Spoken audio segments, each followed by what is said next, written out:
Nebraska football just reversed this horrible narrative. Let's talk about it. My name's Paul, together with my buddy Aaron. We are the Big Ten guys. Tune in every day for the latest news, insights, analysis. If you're a fan of Big Ten football, this is the channel for you. So don't miss out. Take just a quick second, hit the like button, hit the subscribe button. Might as well get some alerts on too, because we got a lot more Big Ten content coming. This is your one-stop shop for all things Big Ten. So many teams in the Big Ten now, it's hard to keep track of all of them. We're doing that for you, so don't miss out. Before I dive into this, Nebraska fans, I always want to hear from you. What were your thoughts on last night's game? Tell me things you liked, things you disliked, how you feel about this Nebraska football season now that we've actually seen them in game action. Comment below. We always want to hear from you. And then I'm going to tell you why I think last night was an extremely positive thing for Nebraska. Obviously, there were some negative things. It's the first game of the year. You got early season jitters. You got to get the kinks out. You're on a national stage. You got Mahomes and Swift and Kelsey watching you. It's a big time stage, and it wasn't perfect. But I think Nebraska fans should be feeling pretty positive right now. So, talking about this narrative, I think something that's been hanging over Nebraska for years is, so I'm going to tell you something that's been hanging over them for years, and then a narrative for just this season that a lot of people have been talking about, that I think Nebraska kind of squashed both of these narratives last night. So, the narrative that's been just hanging over them for years is that they can't win close games. Been very well documented. There was that one year they went 3-9, but outscored their opponents on the year. That was absurd. I've never seen anything like it. They were like a 7 or 8 win quality team and somehow went 3-9. It blew my mind. Defied science. I don't understand it. What was that shirt they were talking about at the end of the game highlight? It was like almost winning, something about, tell me in the comments. I think you know what I'm talking about. Just Nebraska's just almost always there to win it, but then doesn't. And last night they pulled it out. They won a close game. They made the big play when they needed to make a big play, and they showed this team under Matt Rule can win the tight games, and they have the leaders and the poise to get it done when it matters most. And then narrative number 2 that I think they squashed last night is a lot of people were talking about how, the offense was just murdering the defense all preseason. Maybe that means the offense is going to be elite, but it probably means that Nebraska's defense is going to be garbage this year. The offense is going to need to score 40, 50 points to win some of these games. It's going to be shootouts left and right. And they showed you last night that their defense can hang on and win a tight game. And I think that's big time. Because, the offense, it wasn't pretty at all times. I saw some things I'll get into that in just a second, some of the things I liked about the offense. But I think the defense showed they can make big plays. Nebraska, the special teams was great. That was a long field goal they made. Great punting all night. And then the defense forces the big turnover when it mattered to close out the game. That was awesome. I think so many Nebraska fans probably at the end of that game are sitting there thinking here we go again. About to lose in the last minute. Same old Nebraska. But they got it done, and they got it done on the defensive side of the ball. So let's talk a little bit more about the offense here. I'll pull up the box score, because I think there's a lot of positives. Dylan Raiola, obviously 5.8 yards per attempt, not great. And yes, no interceptions, but he probably should have thrown a pick 6 in crunch time. He had the big fumble he was lucky that it bounced back to him. And, 42 passes, you want to see more than 243 yards.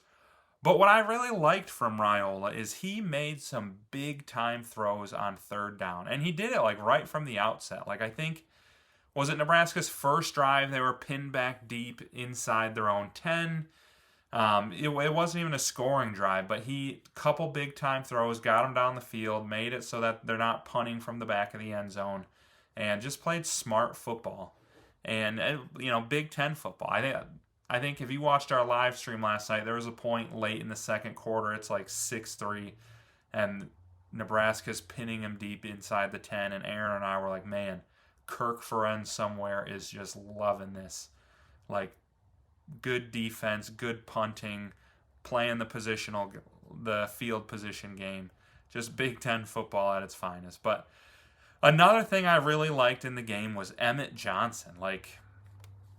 Final numbers, 4.3 yards a carry isn't spectacular, but he turned a lot of 3 or 4 yard games into 8. And I think the offensive line looked pretty well, opened up some good holes for him. But when he gets ahead of steam, man, he really is good at just rolling over the top of you, getting an extra 3-4 yards. Got some big time first downs with his second efforts.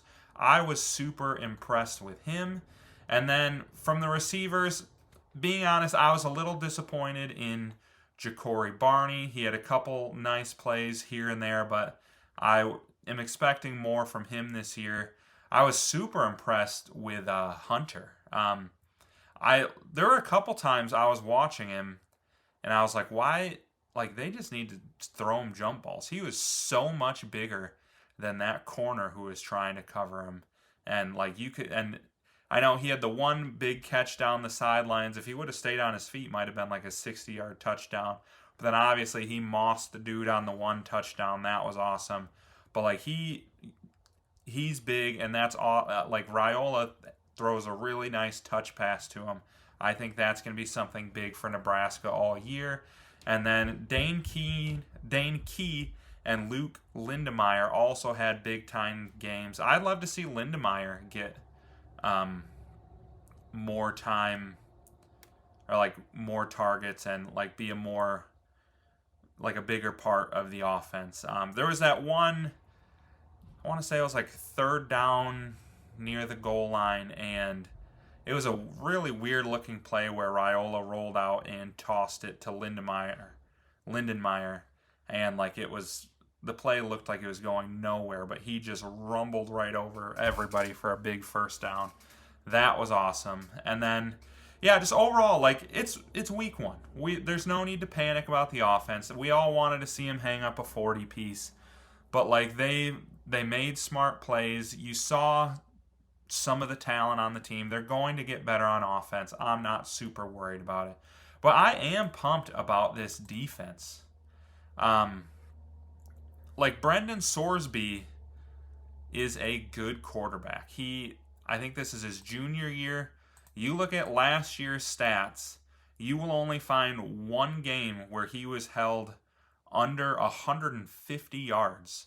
And that was right here against Iowa State. Honestly, a pretty similar stat line to what you saw last night, where under 70 yards passing, but kind of gashed him a little bit in the run. And I think it was just, Nebraska's D-line, they're still kind of working out the kinks. They might not be the strength of the team this year, but that secondary buckled down. He had nowhere to throw it and was forced to just keep tucking it and running it. And very similar to what he had to do against Iowa State last year. And I don't know if you remember, but Iowa State was a pretty dang good football team. So, I think there is plenty of reason to be optimistic. And then just kind of looking forward at their schedule, they got 2 just cupcake games to work out some more of these kinks, get the offense firing on all cylinders before they play Michigan. That's going to be a huge game. I think you got to be a little worried with the way Sorsby gashed you on the ground, what Bryce Underwood is going to do, who's a much better athlete. But he's also a true freshman. It's going to be on the road. He doesn't have the experience and maturity of Sorsby at this point, so who knows? It's going to be a good game. And I like I said, you got to take the negatives with a grain of salt. It's game one. You're working out the kinks, but that defense looked good. And I think that's big time for Nebraska this year. They're going to need to play well on both sides of the ball if they want to compete for the Big Ten and make the playoffs this year. So, once again, Nebraska fans, give me your takes. Let me know what you thought of the game, and don't forget to like and subscribe on your way out. Lots more Nebraska content coming.